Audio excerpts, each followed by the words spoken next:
തമ്പുരാൻപടി ബസാർ റോഡിൽ വെള്ളക്കെട്ട്. അധികൃതർ ഇടപെട്ട് വെള്ളക്കെട്ട് നിർമ്മാർജ്ജനത്തിന് നടപടിയെടുക്കണമെന്ന് നാട്ടുകാർ ആവശ്യപ്പെട്ടു. പടിഞ്ഞാറേച്ചറായി ന്യൂ ബസാർ മുതൽ കൊന്നത്തേൽ സ്കൂൾ വരെയാണ് വെള്ളക്കെട്ട് രൂക്ഷമായത്. പഞ്ചായത്തിന്റെയും പെരുമ്പടപ്പ് പഞ്ചായത്തിന്റെയും അതിർത്തി പങ്കിടുന്ന ഇവിടെ ചെറിയ മഴ പെയ്താൽ പോലും വെള്ളക്കെട്ട് രൂക്ഷമാണ്. നിലവിൽ മുട്ടോളം വെള്ളമുണ്ട്. ഇതുമൂലം വാഹനയാത്രികർ വഴിമാറിയാണ് കണ്ടു ബസാറിലേക്കും തിരിച്ചും യാത്ര ചെയ്യുന്നത്. പുന്നേർകുളം പഞ്ചായത്ത് വനിതാ റോഡ് വഴി കാന നിർമ്മിച്ചാണ് കനോലി കനാലിലേക്ക് വെള്ളം ഒഴുക്കിവിടുന്നത്. എന്നാൽ ഈ കാന പലയിടങ്ങളിലും അടഞ്ഞുകിടക്കുന്ന അവസ്ഥയാണ്. ഇതുമൂലം കാന നിറഞ്ഞു കവിഞ്ഞ് കട്ടവിരിച്ച റോഡിലൂടെ പുറത്തേക്ക് ഒഴുകുകയും വീട്ടുപറമ്പുകളിലേക്ക് വെള്ളം കയറിക്കൊണ്ടിരിക്കുന്ന സ്ഥിതിയുമുണ്ട്. സ്വകാര്യ വ്യക്തിയുടെ പറമ്പിലാണ് കാന അവസാനിക്കുന്നത്. വെള്ളം ഒഴുക്കിവിടാൻ മറ്റൊരു വഴി പെരുമ്പടപ്പ് പഞ്ചായത്ത് പരിധിയിൽ ഉണ്ടെന്നിരിക്കെ ഇതിലൂടെ കാന നിർമ്മിച്ച് വെള്ളം കടത്തിവിട്ട് വെള്ളക്കെട്ടിന് ശാശ്വത പരിഹാരം കാണണമെന്നാണ് പ്രദേശവാസികളുടെ ആവശ്യം.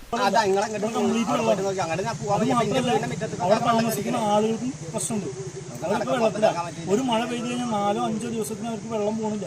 അവരുടെ മുറ്റത്തും അകത്തൊക്കെ വെള്ളം തന്നെ.